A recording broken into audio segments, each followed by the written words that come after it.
Hey guys, and welcome to the Kim Barrett Show. I am your host, Kim Barrett. And on today's episode, we have the amazing, very lovely Miss Michelle, who's going to be talking to you about why now is the perfect time for you to be writing your book. So if you're someone who's been thinking about writing a book, if you're someone who has gone, I know I've got something and a story that I want to share, but I'm not sure how to do it, how to go about it. We cover off all those things and more. So make sure that you check out this episode. And of course, if you need help with anything marketing related, you know where we are. We can help you whether it's marketing a book, promoting it once you've got it written. We're the guys for you over here doing Facebook ads and obviously Instagram ads too. Check out www.mogulcall.com if you need more help. Until then, let's jump into the show.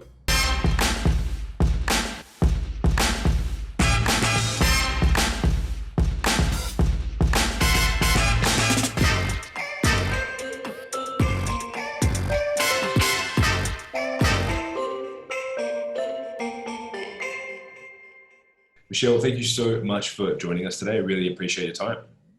Yeah, it's great to be able to connect.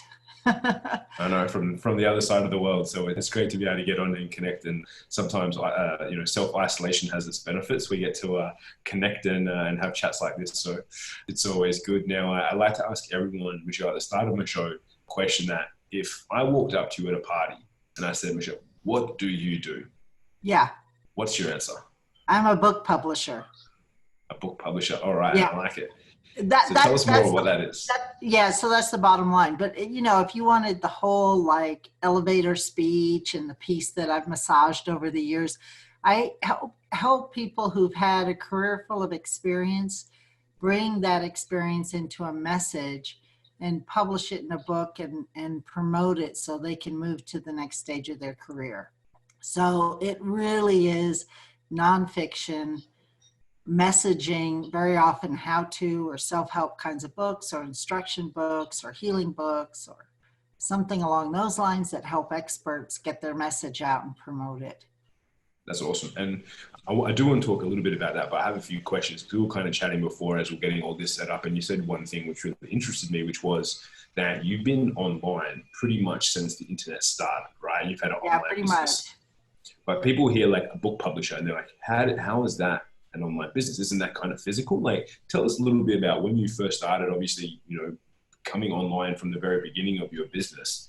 Yeah. How did that because a lot of people at the moment, they're being forced to go online in the current state and circumstances of things. But obviously you've done this many years ago. Tell us a little bit about how that worked for you at the beginning with your business.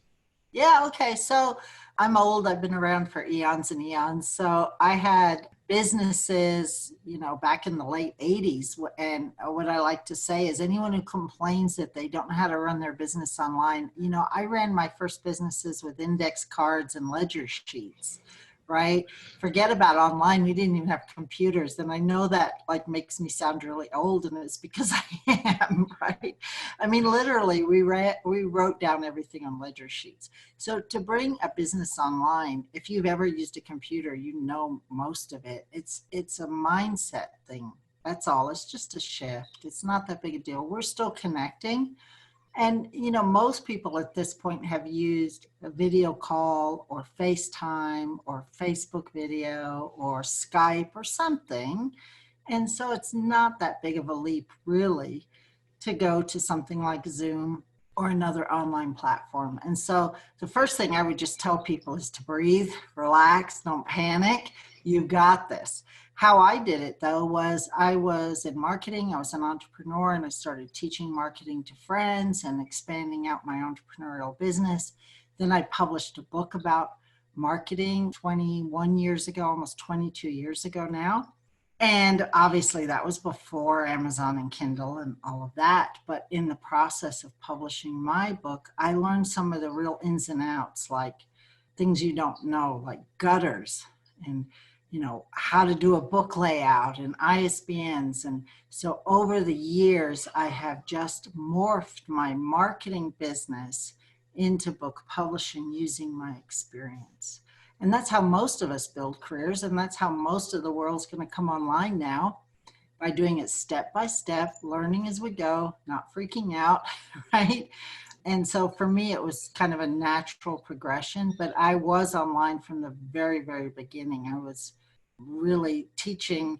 So this is a story way, way, way back when I was teaching online stuff.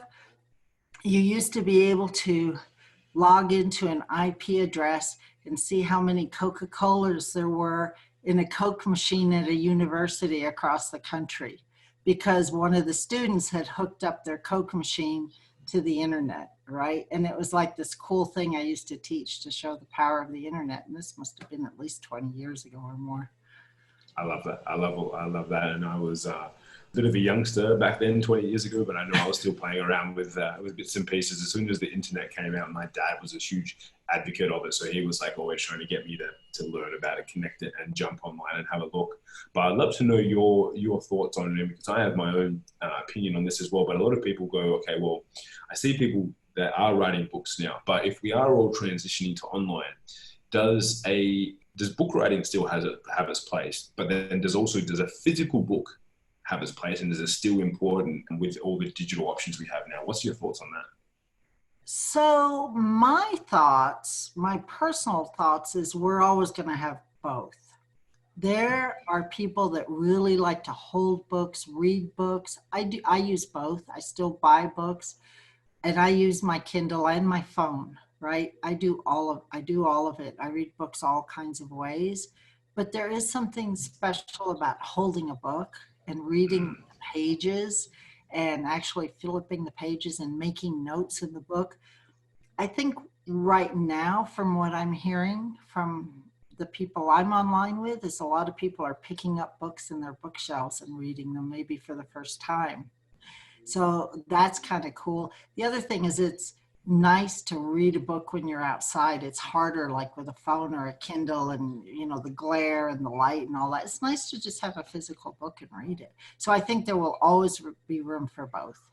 Yeah, and I agree. Like, I know when we chose to leave our offices, I'm literally looking over here, I just jumped out and I was like, all right, cool. What am I going to grab? I was like, grab a couple of books from my bookshelf. I was like, I had to get them. I want to see what they are. This one is nice. Little Black Book of Connections by Jeffrey Gittimers, and the other one is Breakthrough Copywriting, which is a guide to Eugene Schwartz's book as well. So I was like, I'm just going to grab a couple. I've got a few more over there as well that I just grabbed off the shelf. But I was like, well, I'm going to have more time. I'm not really going to be going out as much. I might be walking out the front, going to the park. But being that I work online, I do want to have that time to disconnect, because I do Facebook ads, Instagram ads, and so all day I'm sitting here looking at a screen. And now that I'm at home, it's like, well, I start at, I'm up in the morning, I do a workout, and then I'm on the computer, and then all day long until I pretty much do my next workout at 6 p.m. So it's normally a lot of time on there. So it gives me that option to disconnect, which is awesome. But I would love to know then for your clients when they come and use them, because I know a lot of people tote books as and have different uses for them. Sometimes it's just a transfer of knowledge. Sometimes it might be for business purposes. Like when they're writing them, and obviously they're collating all their expertise over their career and things like that with you. What's the best purpose, and what do you think is like one of the best ways to leverage a book if someone was to write, when they put, maybe they followed some of your free resources and put together something? Yeah. What's the best use of a book for if you're a business owner or an entrepreneur and you've got some knowledge to share? What's the best use if you do write one and try and get it out there? Okay, so I heard two questions. So I want to go back to the first one because I think it's important. And maybe I heard something different than what you asked, but I'm going to answer it anyway. And that is like, what's the purpose of the book? And I want to just address that for a minute, because I have worked with clients who have written books just as memoirs for their family. And that's all they've ever done with it. And that's perfectly okay. That can be enough. That can be rewarding, fulfilling. It can be a bucket list option. It can be recording your family history. It doesn't have to be this big thing and this big dream that I'm going to be a New York Times bestseller. I'm going to change the world. There's a place for that, but there's a place to just write a book because you want to write a book. So I wanted to just address that first, right? Perfect, so anyone who's out there who's thinking, I don't want to market it and build my business, that's okay. If you're called to write a book, or even if you're just called to write, do that, right? Then the second piece of your question is, let's say you do want to use your business in your entrepreneurial venture, your book, to build your business. Then what we look at is, what's the specialized knowledge that you have? what does your business do and what do your clients need? And let's pull all that together and figure out what the messaging should be for your book. So even if you like have a restaurant or even have a tire store, you might have some real expertise about tires and safety in tires, and you could write a book about that to leverage yourself as being the expert in the tire business. So you don't even have to have an online business to be able to write a book to leverage yourself, right? It's where are you the expert that you can stand apart and share your knowledge and your wisdom. For people that it may be obvious to you, but I know nothing about tires, right? And so once you have really got your messaging down, don't try to get everything in your book. We're all have so much knowledge and we're full of information. We all know so much. You can't put it all in your book. Choose which pieces are most important. I say maybe 3 to 5 key points that all lead your reader down a specific path to get to one place that you want to lead them to that takes them to make the next step. Pick up the phone, opt in for your email, go to your website, whatever that next step might be. And that's how you leverage your book for your business. I love that. And so I say I've done that. I've identified the benefit I can give to my clients, and I've worked with someone and I've got a book together. Getting it in front of people, because obviously there's many things, and especially in the online marketing world, there's all those free plus shipping funnels and all these different sort of stuff to get your book in front of people and using it as a lead magnet, if you will, to attract attention versus going and putting it on Amazon and trying to get it into bookstores. What do you like? What of those strategies that are out there, are there any there? Number one, that maybe I've missed, or number two, and then number two, what do you like? What have you seen have, and it might be different per industry, but what really gets the best bang for buck? Then if you were just to kind of focus on one to start off with, if you go, cool, I've written it, which one would you recommend? So I probably don't know any strategies that you don't know, right? Everybody, I mean, all you have to do is Google online, sell more books, and you'll get lots of strategies. Here's what I would say. Everybody has specific things that they have inside of themselves that they can do to market. And not everybody wants to be online all the time marketing themselves, right? So what I would suggest is start with what you're really good at. If you're good at podcasting, use that to help you leverage your book. If you're good at writing, use your writing skills, write articles, do other things to help leverage your book, right? Go out there and use the skills that you already have to market your book, and don't try to do something you're not already good at. Now, you might use someone like me or someone else in the marketing industry to help you do things like Amazon ads, or to help understand how to really utilize social media. But I always start with, what is the author good at already that we can use to help them leverage? So if you already have a podcast, that's what we're going to use. If you're already a good writer, we're going to have you write blogs and write more articles about your content and get that out there. So that's where I would say we'd start. If you're an online internet marketer, you probably already know what you need to do, right? You're going to go down that funnel. You're going to give away your book. You're going to have opt-ins. You're going to create Facebook funnels that is like, pay shipping and handling, get the book free, because you already understand that. So I think the question is really for people who don't have that funnel or don't understand that funnel model, what can they do? And I would say start with your strengths, start with what you're good at. I love that. That's awesome. Now, if we can change gears a little bit, and being that we're recording this in the midst of a global crisis, pandemic, whatever you want to call it, whenever anyone's listening to this in the future, if you're downloading all the way down to this episode and you listen, this is that terrible thing that happened in 2020, the coronavirus, right? With a lot of people sometimes going, I don't know if I should focus on growing my business. I don't know if I should be looking at new opportunities like writing a book. I don't know if I should just be like kind of going into a cocoon and not coming out for 6 months. Like, what sort of advice? Because I know that you're in, you also do business coaching and things like that as well. Like, for clients at the moment, if they're going, number one, should I take on a new opportunity, or should I kind of like retract a little bit, and obviously I know it depends on industry and whatnot also, but what's sort of some of the advice that you're giving out to your clients when it comes to the best utilization of this time and this moment in history of the world?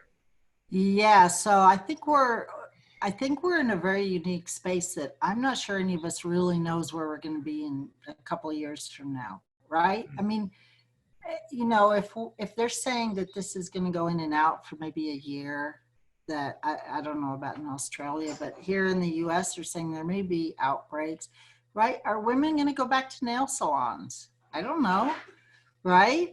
I don't know if that industry is going to look the same in a year from now. So what I would say is, and this is appropriate today as well as appropriate in the future, start with who are you and how can you serve your clients? What do you have inside of yourself that you can offer and serve and support and give and be generous to humanity? I would start there, right? And then if you want to create something and make money out of it, when you start with that heart, I think it's much easier. It's much easier to ask for money. It's much easier to attract money. It's much easier to put together offers that potential clients want to buy from you. So start with the heart of service, especially right now. I think we really need that right now. Yeah, 100%. And I do want to take that one thing you said there. It's like, if you are doing that and you are caring about people, it's still okay to sell your products and services, right? Because I think a lot of people are going, Totally. like, and I don't know what sometimes the mindset is on this, but they're like, well, I feel like if I try and make sales, I'm taking advantage of the situation or I'm exploiting people. And I always believe this, like, you can take advantage of an opportunity as long as you don't take advantage of people. Like, if you lead by helping people out, I think that's always the first port of call for anyone, regardless if you're in a crisis or not, right? You should always be thinking about the good of humanity with what you're doing. But then if someone's going, well, I'm going to lead, I'm going to be providing value, when it comes to, at the moment, potentially writing a book and putting effort towards that, is this something that if people have the brain capacity to and the mental fortitude to put towards at the moment, is this a time that you should, if you could, write a book? I think it's an amazing time. I have clients coming out with books right now that are healing books, how to work through trauma books, how to eat right, that would be great books at any time. And I think now they're even more important, right? I have someone writing a book on how to grow food no matter where you are, right? Awesome. That's going to be an awesome book coming out. So the other thing that I think is really interesting about this time is we're forced to be more introspective. And so from that perspective, it's a good time to write a book. We're going to be going deeper. There's a collective quiet on the planet. And if we can get underneath the anxiety that's out there and go internally and go underneath your own anxiety and the collective anxiety that we're all feeling, you'll get to some wisdom that's inside of yourself that's maybe a deeper place than you might else time be able to access, right? Because there's some peace happening on the planet right now too. I've heard it called the collective pause of humanity. I like that. Yeah, I like that. We're all in a collective pause right now. Yeah. That's beautiful. I think there's been some great insights for everyone if you've been listening and getting some key takeaways. And I know I personally have as well, and I know especially because I've been on the fence of writing a book for several years, and I think now with the collective pause, it might be a time that I actually have some space to be able to do something. So that's awesome, and I love all the insights you've been able to give the listeners and viewers here. Now, if I could ask one more question of you, and this is one I like to ask everyone at the end of the podcast, which is, what's one question that I didn't ask you that I should have? So I like to throw it out. That's a tough one at the end. Yeah. So I don't know, but I want to answer something else like I did earlier, which is you just said maybe it's a good time to write a book.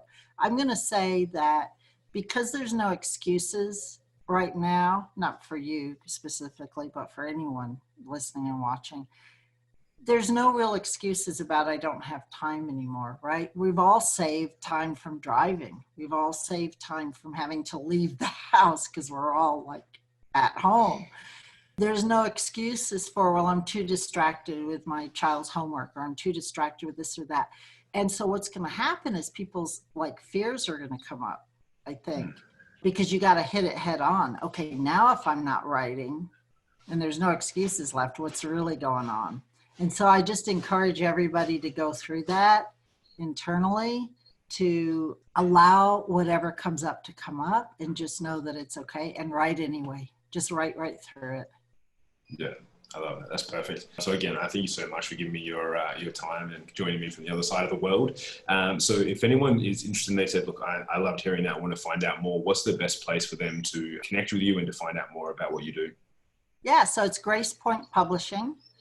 And you can find out more at gracepointpublishing.com. And we're on Facebook and Instagram and YouTube. And you can find me and go to the website. And that's the place to start. Thank you. Awesome. So we'll put all those links in the show notes, guys. And if you want anything, please go over there and check it out. And I'll be going to do some reading and make sure I use my time and this collective pausing effectively. So again, thank you so much for joining us, Michelle. Really appreciate it.